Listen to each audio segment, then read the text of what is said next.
ನಮಸ್ತೆ ಫ್ರೆಂಡ್ಸ್, ಹೇಗಿದ್ದೀರಾ? ಎಲ್ಲರೂ ಚೆನ್ನಾಗಿದ್ದೀರಾ ಅಂತ ತಿಳ್ಕೊಂಡಿದ್ದೀನಿ. ಸೊ ಕರ್ನಾಟಕ ಸರ್ಕಾರ ಈ ಒಂದು ಖಾತಾ ವಿಚಾರದಲ್ಲಿ ಒಂದು ಗುಡ್ ನ್ಯೂಸನ್ನು ತೊಗೊಂಡು ಬಂದಿದೆ. ಸೊ ನಿಮಗೆ ಗೊತ್ತಿದೆ, ಕಳೆದ ಒಂದು 2-3 ತಿಂಗಳ ಹಿಂದೆ ಖಾತೆಗಳ ಇಲ್ಲದೆ ರಿಜಿಸ್ಟ್ರೇಷನ್ ಆಗ್ತಾ ಇರಲಿಲ್ಲ. ಅಂದರೆ ಅನಧಿಕೃತ ಪ್ರಾಪರ್ಟಿಗಳ ರಿಜಿಸ್ಟ್ರೇಷನನ್ನು ನಿಲ್ಲಿಸಿದ್ರು.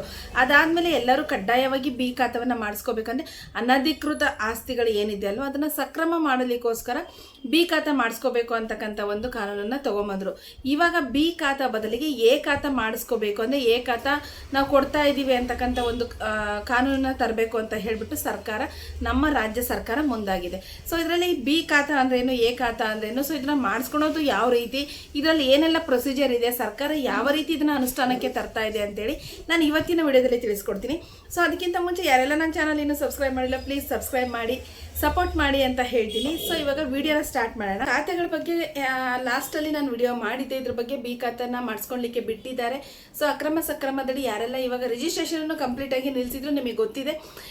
ಏನಂತ ಹೇಳಿದ್ರೆ ಅನಧಿಕೃತ ಪ್ರಾಪರ್ಟಿಗಳ ರಿಜಿಸ್ಟ್ರೇಷನನ್ನು ನಿಲ್ಲಿಸಿದ್ರು. ಆ ನಿಲ್ಲಿಸಿರುವಂಥ ಸಂದರ್ಭದಲ್ಲಿ ಏನೆಲ್ಲ ಸಮಸ್ಯೆ ಆಯಿತು ಅಂತ ಹೇಳಿದ್ರೆ, ಎಷ್ಟೋ ಜನ ಬ್ಯಾಂಕ್ ಲೋನನ್ನು ತೊಗೊಂಡಿದ್ರು, ಮತ್ತು ಎಷ್ಟೋ ಜನ ರಿಜಿಸ್ಟ್ರೇಷನ್ಗೆ ಆಲ್ರೆಡಿ ಅಮೌಂಟನ್ನು ಕಟ್ಟಿದ್ರು. ಬಟ್ ಆ ಟೈಮಲ್ಲಿ ಏನಾಯಿತು ಅಂತೇಳಿ ಸಡನ್ ಆಗಿ ಸ್ಟಾಪ್ ಮಾಡಿದ್ರು. ಅನಧಿಕೃತ ಪ್ರಾಪರ್ಟಿಗಳ ರಿಜಿಸ್ಟ್ರೇಷನನ್ನು, ಅಂದರೆ ರೆವಿನ್ಯೂ ಪ್ರಾಪರ್ಟಿಗಳ ರಿಜಿಸ್ಟ್ರೇಷನನ್ನು ಮಾಡಿಕೊಡ್ದು ಅಂತ ಹೇಳ್ಬಿಟ್ಟು ಸರ್ಕಾರ ಒಂದು ರೂಲ್ಸನ್ನು ತೊಗೊಂಬಂತು. ಆ ಸಂದರ್ಭದಲ್ಲಿ ಸುಮಾರಷ್ಟು ಜನರಿಗೆ ಇದು ಪ್ರಾಬ್ಲಮ್ ಆಯಿತು. ಸೊ ನೆಕ್ಸ್ಟ್ ಏನು ಮಾಡಿದ್ರು ಅಂತ ಹೇಳಿದರೆ, ಯಾವುದೇ ರೀತಿಯ ಅಂದರೆ ಆಸ್ತಿನ ಮಾರಾಟ ಮಾಡಲಿಕ್ಕೆ ಮತ್ತು ಬ್ಯಾಂಕ್ ಲೋನ್ಗಳಿಗೆ ತೊಂದರೆ ಆಗಬಾರ್ದು ಗ್ರಾಹಕರಿಗೆ ಅನ್ನೋ ಒಂದು ನಿಟ್ಟಿನಲ್ಲಿ ಏನು ಮಾಡಿದ್ರು, ಬಿ ಖಾತೆಯನ್ನು ಜಾರಿಗೆ ತಂದರು. ಬಿ ಖಾತೆ ಅಂತ ಹೇಳಿದರೆ ಇದು ಅನಧಿಕೃತ ಪ್ರಾಪರ್ಟಿ, ಅಂದರೆ ಯಾವುದೇ ರೀತಿಯ ತೆರಿಗೆಗಳನ್ನು ಏನು ಕಟ್ಟದಲ್ಲೇ ಸರ್ಕಾರದಿಂದ ಅನುಮೋದನೆ ಇಲ್ಲದೆ ಇದ್ದರೂ ಸ್ಥಳೀಯ ಅಧಿಕಾರಿಗಳಿಂದ ಅವರು ಖಾತೆಯನ್ನು ಪಡ್ಕೊತಾ ಇದ್ರು. ಸೊ ಇಂತಹ ಪ್ರಾಪರ್ಟಿಗಳಿಗೆ ನಾವು ಅನಧಿಕೃತ ಪ್ರಾಪರ್ಟಿ ಅಂತ ಕರಿತೀವಿ. ಸೊ ಈ ಪ್ರಾಪರ್ಟಿಗಳಿಗೆ ಬಿ ಖಾತೆಯನ್ನು ಕೊಟ್ಟು ಸೊ ಡಬಲ್ ಟ್ಯಾಕ್ಸನ್ನು ಕಟ್ಟಿಬಿಟ್ಟು ಅವರು ರಿಜಿಸ್ಟ್ರೇಷನಿಗೆ ಆಗಿರ್ಬೋದು ಅಥವಾ ಲೋನ್ ಪರ್ಪಸ್ಗೆ ಯೂಸ್ ಮಾಡ್ಬೋದು ಅಂತೇಳಿ ಕಳೆದ ಈಗ ಒಂದು ರೀಸೆಂಟಾಗಿ ಒಂದು 3-4 ತಿಂಗಳಿಂದ ಅದನ್ನು ತೊಗೊಂಡು ಬಂತು ಸರ್ಕಾರ. ಸೊ ಇವಾಗ ಅದನ್ನು ಎ ಖಾತಾ ಪ್ರಾಪರ್ಟಿಯಾಗಿ ಕನ್ವರ್ಟ್ ಮಾಡಬೇಕಂತ ಇದ್ದಾರೆ. ಸೊ ಎ ಖಾತಾ ಪ್ರಾಪರ್ಟಿ ಅಂದರೆ ಏನು ಅಂತ ಹೇಳಿದರೆ, ಎ ಖಾತಾ ಅಂತ ಹೇಳಿದರೆ ಆ ಲೇಔಟು, ಆ ಪ್ರಾಪರ್ಟಿ ಅಥವಾ ಆ ಒಂದು ಆಸ್ತಿ ಏನಿರುತ್ತಲ್ವ ಅದು ಬಂದುಬಿಟ್ಟು ಕಂಪ್ಲೀಟ್ಲಿ ಟ್ಯಾಕ್ಸ್ ಪೇಯ್ಡ್ ಆಗಿರುತ್ತೆ. ಅಂದರೆ ಸರ್ಕಾರದ ಒಂದು ಎಲ್ಲ ಕಾನೂನು ಚೌಕಟ್ಟಿನ ಒಳಗಡೆ ಬರುತ್ತೆ. ಅಲ್ಲಿರ್ತಕ್ಕಂಥ ದಾಖಲಾತಿಗಳು ಸರ್ಕಾರದಿಂದ ಅಧಿಕೃತವಾಗಿರ್ತಕ್ಕಂಥ ದಾಖಲಾತಿಗಳು ಎ ಖಾತಾ ಪ್ರಾಪರ್ಟಿಯಲ್ಲಿ ಇರುತ್ತೆ.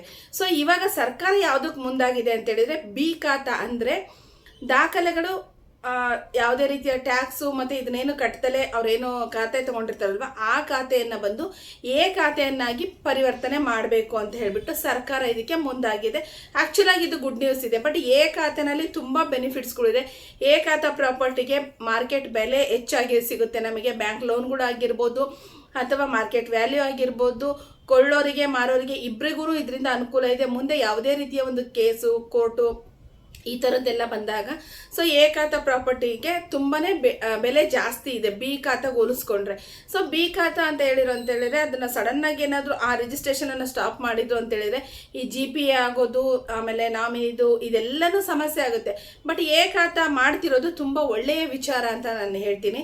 ಸೊ ಬಿ ಖಾತಾ ಪ್ರಾಪರ್ಟಿ ಕೊಟ್ಟಿದ್ರು, ಸೊ ಅದನ್ನು ಇವಾಗ ಎ ಖಾತಾಗಿ ಪರಿವರ್ತನೆ ಮಾಡಬೇಕು ಅಂತ ಸರ್ಕಾರ ಮುಂದಾಗಿದೆ. ಸೊ ಇದನ್ನು ಯಾವಾಗಿಂದ ಮಾಡ್ತಾರೆ ಅಂತ ನೋಡೋದಾದರೆ, ಇದನ್ನ ಸರ್ಕಾರ ಚಿಂತನೆ ಮಾಡಿದೆ. ನಾವು ಬಿ ಖಾತಾ ಪ್ರಾಪರ್ಟಿನ ಎ ಖಾತಾಗಿ ಕನ್ವರ್ಟ್ ಮಾಡಬೇಕು ಅನ್ನೋ ಒಂದು ಚಿಂತನೆಯನ್ನು ಮಾಡಿದೆ. ಬಟ್ ಯಾವಾಗಿಂದ ಅಂತೇಳಿ ಅಧಿಕೃತ ಡೇಟ್ನ ಅನೌನ್ಸ್ ಮಾಡಿಲ್ಲ. ಬಟ್ ಸದ್ಯದಲ್ಲೇ ಅಂದರೆ ಇಷ್ಟರಲ್ಲೇ ಇದು ಜಾರಿಗೆ ಬರಲಿದೆ. ಎಲ್ಲ ಬಿ ಖಾತಾ ಪ್ರಾಪರ್ಟಿಗಳು ಎ ಖಾತಾ ಪ್ರಾಪರ್ಟಿಗಳಾಗಿ ಕನ್ವರ್ಟ್ ಆಗ್ತಾ ಇದೆ. ಅಂದರೆ ನಿಮ್ಮ ಆಸ್ತಿಗಳಿಗೆ ಒಂದು ಹೆಚ್ಚಿನ ಬೆಲೆ ಸಿಗ್ತಕ್ಕಂಥ ಒಂದು ಖಾತೆ ನಿಮಗೆ ಸಿಗ್ತಾ ಇದೆ ಅಂತ ಹೇಳ್ಬೋದು. ಸೊ ಇದಕ್ಕೆ ನಮ್ಮ ಒಂದು ರಾಜ್ಯ ಸರ್ಕಾರ ಮುಂದಾಗಿದೆ. ಹೋಪ್ ಇವತ್ತು ನಾನು ಕೊಟ್ಟಿರ್ತಕ್ಕಂಥ ಈ ಒಂದು ವಿಚಾರ ನಿಮಗೆಲ್ಲರಿಗೂ ಹೆಲ್ಪ್ ಆಗಿದೆ ಅಂತ ತಿಳ್ಕೊತೀನಿ. ಯಾರೆಲ್ಲ ಕೊನೆವರೆಗೂ ನಾನು ವಿಡಿಯೋನ ನೋಡಿದ್ರು ಪ್ಲೀಸ್ ಸಬ್ಸ್ಕ್ರೈಬ್ ಮಾಡಿ, ಸಪೋರ್ಟ್ ಮಾಡಿ ಅಂತ ಹೇಳ್ತೀನಿ. ಥ್ಯಾಂಕ್ ಯು ಎಲ್ಲರಿಗೂ.